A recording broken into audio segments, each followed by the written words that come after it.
गरजवंत मराठ्यांना आरक्षण मिळावं यासाठी जरांगे पाटील मुंबईला तळ ठोकून आहेत.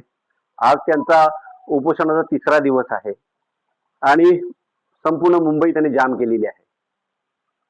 याचा थेट फरका कोकणातील काही ओबीसी नेते आहेत त्यांच्यावर पडलेले आणि त्यांचं थेट असं प्रश्न आहे, आमच्यातलं आम्ही आरक्षण देणार आहे, आमच्या ताटातलं एकही घास आम्ही देऊ शकत नाही.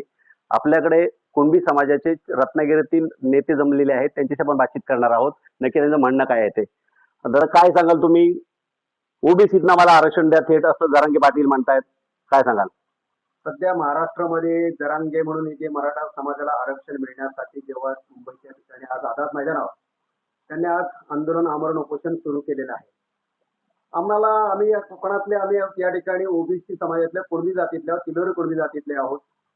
आम्हाला मराठ्यांना आरक्षण मिळू नये असं आमचं मुळात म्हणणं नाही, परंतु त्यांची जी मागणी आहे जी असंविधानिक, जी संविधानामध्ये बसत नाही आहेत, की त्या ओबीसी मधून कुणबी जातीतून आम्हाला त्यांना आरक्षण मागतात.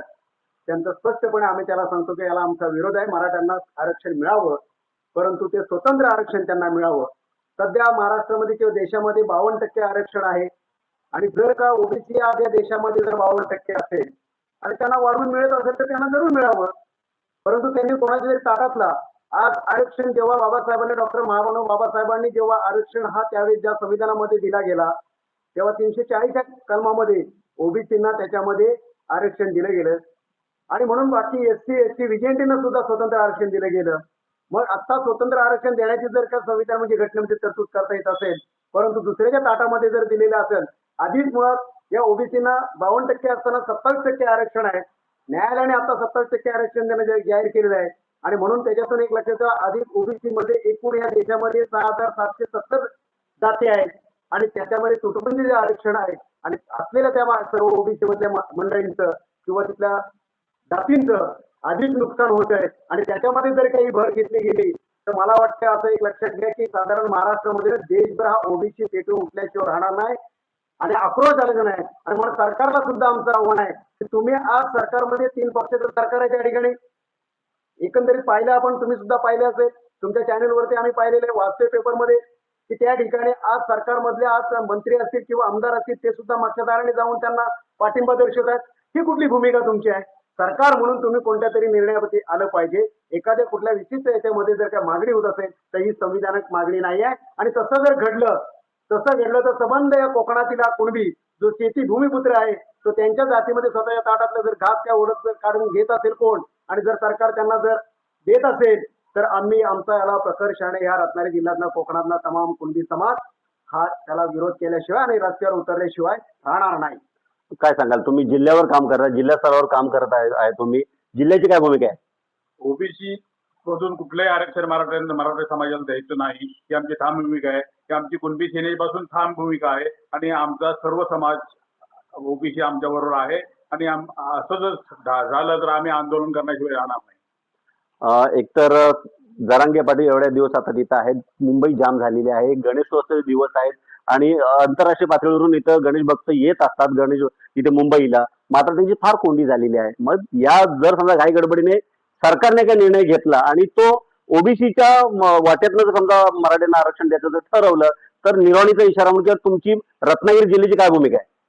मुळामध्ये आधी सरकारला एक लक्षात घ्या, सरकारने मागच्या एकंदरीत आपण बघितलं शिंदे सरकार होते त्यावेळेला कदाचित मी असं म्हणेन की निवडणुका आल्यावरच आधी यांना आंदोलन करायला सुचत काय, मग यांना आरक्षण यांची गरिबी हटण्यासाठी हवे की त्यांच्या मुलांना नोकरी लागण्यासाठी पाहिजे हवे की निवडणुकीसाठी? म्हणजे आता कुठेतरी ओबीसी मधला नागरिकांचा मागास प्रवर्ग ज्या पडला जातो, स्थानिक स्वराज्य संस्था असेल, जिल्हा परिषद असेल किंवा पंचायत समिती असेल, यामध्ये नागरिकांचा मागास प्रवर्गामधून सुद्धा आपल्याला त्याच्यासाठी तेवढ्या काय एकंदरीत जर बघितलं जर पाहिलं आपण तर महाराष्ट्र राज्याच्या विधानसभेमध्ये 288 जागा आहेत.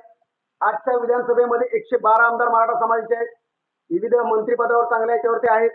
त्याचबरोबर महाराष्ट्रातले एकूण 48 खासदारपैकी 26 खासदार आज दिल्लीमध्ये आहेत आणि असं असताना तुम्हाला जर आरक्षण म्हणजे तुम्हाला आणखी कोणत्या याच्यामध्ये पाहिजे? तुम्ही मागण्यापेक्षा संविधानिक विचाराने जर का चर्चेद्वारे जर केला झाला असेल तर निश्चितच होईल आंदोलन करून तुमचा प्रश्न जो आहे की जो गणेश उत्सव आहे आणि गणेश उत्सवाच्या काळामध्ये आज लोकांचा महाराष्ट्रामध्ये असणाऱ्या हिंदूंचा किंवा ज्या ओबीसी समाजाच्या लोकांचा सुद्धा गणेश उत्सव मोठा सण आहे आणि हा चांगला याला कुठेतरी सर्व सर्व जाती धर्मातले लोक या ठिकाणी आनंदाने त्यांच्या सणामध्ये असतात आणि त्यांना कुठेतरी मुंबईसारख्या ठिकाणी आज अडचण निर्माण होते आणि ती मला वाटतं याच्यामुळे जे होत आहे आणि त्याच्यामुळे असे असेल तर खरं तर सरकारने दिवस वाढवण्यापेक्षा तात्काळ यांना आधी पहिल्यांदा बंद करायला पाहिजे अशी भूमिका आहे. आणि जर का तसं जर घडलं नाही तर यात आम्हाला जर आरक्षण मध्ये जर दिलं ओबीसी मधून आरक्षण देण्याचा त्यांनी जर कुणबी जात म्हणून घाट घातला गेला तर समस्त कुणबी समाज मगाशीच सांगितलं आपल्याला की रस्त्यावर उतरल्याशिवाय राहणार नाही. प्रकर्षाने मग आम्ही याच्या आधी मैदान भरलेले आहेत. रत्नागिरी जिल्ह्याची भूमिका काय असणार आहे? रत्नागिरी जिल्ह्यात निश्चितच